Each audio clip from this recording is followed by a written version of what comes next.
Everyone talks about Thanksgiving like it's built on warmth and family. But the older I got, the more I realized something no one admits. Holidays don't make you feel lonely. They just reveal the loneliness that's already there. 2 years ago, I learned how fast a quiet Thanksgiving night can turn into something dangerous. I was 27, working a Thanksgiving shift at a restaurant because I needed the money. And with no family in the state, the holiday had become something I tried not to think about. But that shift stretched into almost 12 hours. When I finally clocked out, the cold felt sharper than any other Thanksgiving I remembered. I don't own a car, and buses barely run on Thanksgiving, so walking home was my only option. But the streets were emptier than usual. No cars, no voices, just cold air and abandoned sidewalks.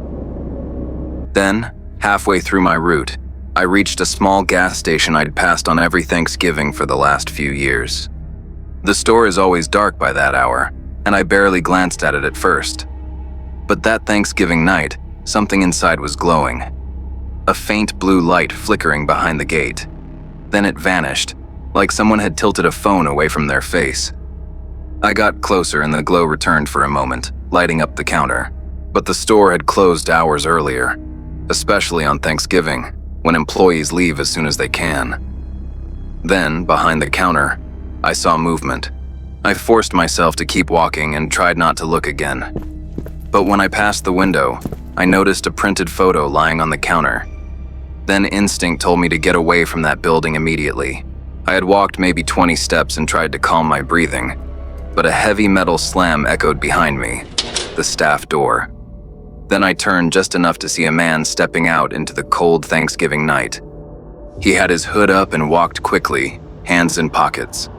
But what made my stomach tighten was that he started walking in the same direction as me.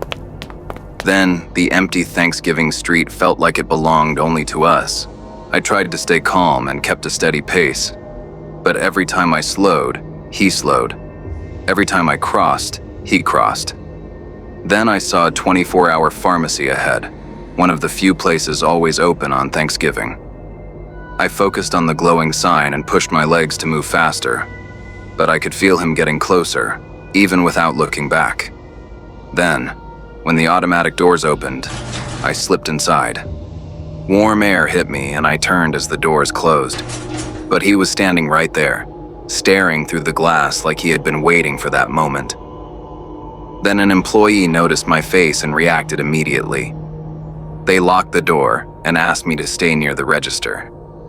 But the man didn't leave. He walked along the side of the building, staying just out of sight. Then the employees called the police. Minutes passed and another worker checked the back. But they returned pale, saying he had circled the building twice, avoiding every camera. Then, by the time police arrived, he was gone. Later, officers checked the gas station and confirmed it had been closed since 8, like every Thanksgiving. But the side door had been forced, and in the trash they found printed photos of several women. Then they showed me one. A photo of me from an old Facebook post. To this day, I have no idea what that man wanted. I deleted all my accounts on social media, and also don't get more night shifts, especially on Thanksgiving nights. My name is Lucas. This happened last year when I was 19 and traveled alone for a job interview.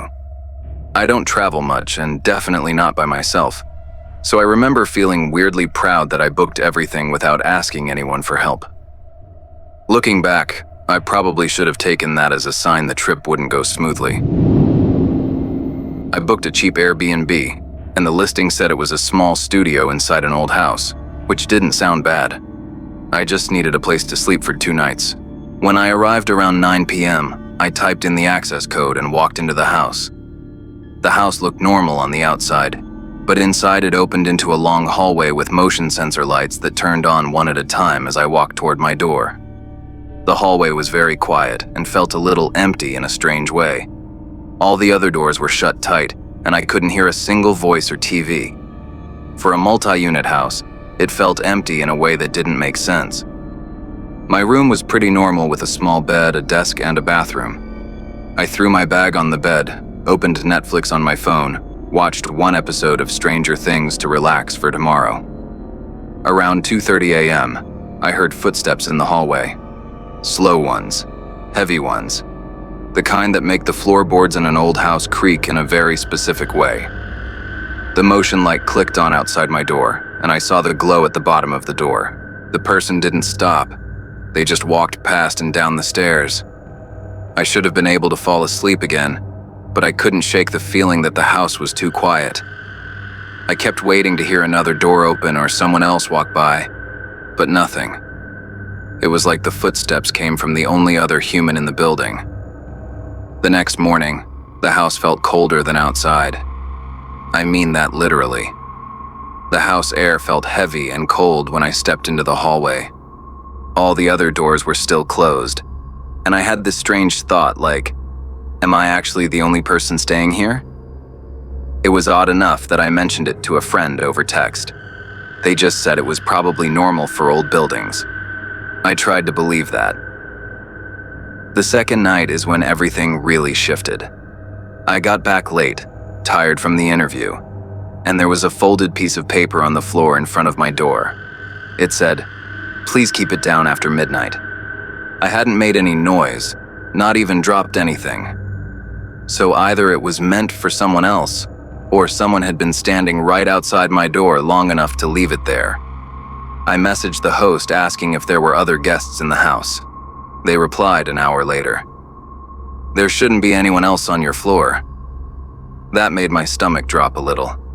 I locked the door that night and pushed my suitcase in front of it. It felt stupid, but I did it anyway. Around 3 a.m., I woke up again, instantly, like my body knew something was happening. I heard the footsteps. Same slow pace in the hallway. The motion light clicked on. My breath caught without me meaning it to. The footsteps stopped right at my door. I could see the shadow under the door shift, like the person was leaning forward. Then the doorknob turned, carefully, quietly, like someone testing whether the door would open. I whispered, "Hello?" The doorknob stopped. No one answered. Not even a fake apology. The shadow stayed still for 3 or 4 seconds, then stepped back. The footsteps continued down the hallway, and the light clicked off. I don't think I slept more than 20 minutes after that. Every sound in the house made me jump. The next day, I grabbed my stuff and walked out so fast my bag bumped into the hallway wall. When I reached the front door, the light behind me clicked off again, leaving the hallway in total darkness. Hours later, when I was already on the bus home, got a message from the host. "We've had issues with a previous tenant returning. Sorry for the inconvenience." That was all they said. To this day, I still think about that house in the hallway. I don't know who was walking outside my door and what they wanted. I was 17 when this all happened. That night, my parents were out at a friend's birthday party, and I was playing Minecraft with my friends. I should have been studying. I had exams coming up, important ones, and every hour I played, a part of me felt guilty. But another part of me was exhausted, like I needed a break from thinking about my future for even one night. Then I'd promise myself I'd study tomorrow, the same promise I'd been recycling for weeks. But after playing for hours with my headset on, I paused the game and suddenly realized how hungry I was. Then I got up and headed downstairs to grab something to eat. I stepped into the upstairs hallway and hit the light switch without thinking. But nothing happened. The hallway stayed completely dark. Then I tried it again, still nothing. So I just turned on my phone flashlight and kept going. I wasn't scared yet, just annoyed in that way you get when everything else in life already feels too big. But halfway down the stairs, I heard a tiny metallic click behind me, soft enough that I almost blamed my imagination. Then I reminded myself that old houses make noise, and mine wasn't exactly new anymore. In the kitchen, I tried the light there too, but it stayed dead, and suddenly it felt unfair, like even the house was piling on. Then I opened the fridge, and that's when I heard the second noise, heavier, like something shifting across the living room floor. But this time my body reacted before my mind did. Everything in me went still. Then the realization sank in. Someone else is here. I closed the fridge slowly and kept my flashlight low, not wanting to reflect anything. But as I stepped back, I heard soft footsteps, slow, measured, moving across the floor. Then a door creaked open and closed again somewhere in the dark. I backed toward the stairs with my heart hammering, trying not to make a sound. But when I tried calling my mom, it went straight to voicemail, which immediately made my stomach drop. Then I tried my dad right after, and his phone also went straight to voicemail, like both of them were out of reach at the exact same time. That emptiness on the line hit me harder than the footsteps. Then I understood I wasn't just scared. I was alone in the most literal way. And that was the moment I realized I needed to call the police.